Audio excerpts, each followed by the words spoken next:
ভারত থেকে জাল টাকা বাংলাদেশে প্রবেশ প্রতিরোধে দিনাজপুরের হিলি সীমান্ত ইমিগ্রেশন চেকপোস্টে সতর্কতা জোরদার করেছে বর্ডার গার্ড বাংলাদেশ। সীমান্ত এলাকায় নিয়মিত টহলের পাশাপাশি বিশেষ টহল, অতিরিক্ত সদস্য মোতায়েন ও গোয়েন্দা নজরদারি বাড়ানো হয়েছে। একই সঙ্গে পাসপোর্টধারী যাত্রীদের ব্যাগেজ তল্লাশি আরও কঠোর করেছে হিলি কাস্টমস। বিষয়টি নিশ্চিত করেন জয়পুরহাট ২০ বিজিবির অধিনায়ক লেকর্নেল মোহাম্মদ লতিফুল বারী, পিবিজি এমএস। লেকর্নেল লতিফুল বারী জানান, সীমান্ত দিয়ে জাল টাকা প্রবেশের একটি তথ্য তাদের নজরে এসেছে। এরপর থেকেই সীমান্তে বাড়তি সতর্কতা আরোপ করা হয়েছে। তিনি বলেন, জাল টাকা প্রতিরোধে প্রয়োজনীয় সব ব্যবস্থা আমরা নিয়েছি। আমাদের সব পোস্টকে সতর্ক করে দেওয়া হয়েছে। যে কোনোভাবে জাল টাকা প্রবেশের চেষ্টা হলে তা কঠোরভাবে প্রতিহত করা হবে। আপনারা আমাদেরকে আসার পরে মানিব্যাগ থেকে শুরু করে অল বডি দেখলো এবং যত টাকা আছে সেগুলো দেখলো এবং টাকাটা চেক করলো। তারা হাত দিয়ে যে আসলে জাল টাকা আসছে কিনা এটা আসলে বেশি করে চেক করলো। এখানে জাল টাকার মেশিন বসালে আরো দ্রুত কাজটা সম্পন্ন হতো আর কি।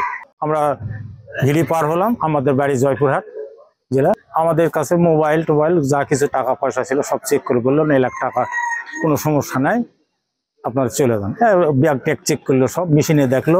খালি ওষুধ, যে আমি তো পেশেন্ট, ওষুধগুলো দেখলো, দেখে বলে চলে যান, কোনো সমস্যা নাই। অন্যদিকে হিলি কাস্টমসের ব্যাগেজ শাখার সহকারী রাজস্ব কর্মকর্তা কবির হোসেন জানান, ইমিগ্রেশন চেকপোস্ট দিয়ে যাত্রী চলাচল স্বাভাবিক রয়েছে। তবে দেশের বিভিন্ন স্থানে জাল নোট প্রবেশের তথ্য পাওয়ায় ব্যাগেজ তল্লাশি আরও জোরদার করা হয়েছে। তিনি বলেন, এখন পর্যন্ত আমাদের চেকপোস্টে জাল নোটের কোনো ঘটনা ঘটেনি, তবে সতর্কতার অংশ হিসাবে তল্লাশি বাড়ানো হয়েছে। তিনি আরও জানান, জাল নোট শনাক্তকরণ মেশিন স্থাপন জরুরি।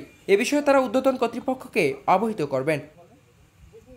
আমাদের এই হিলি স্থল শুল্ক স্টেশন দিয়ে এখানে আমাদের যে 0 পয়েন্টের কার্যক্রম চলমান রয়েছে, সেই কার্যক্রমের অংশ বিশেষে আমরা আমাদের যত ভারতীয় পাসপোর্টের যাত্রী এখানে আসেন তাদের আমাদের আইন মোতাবেক তাদের ব্যাগেজগুলো তল্লাশি করি এবং এখানে তাদের তল্লাশি কার্যক্রমে এ পর্যন্ত আমরা এই ধরনের কোনো ঘটনা দেখতে পাইনি।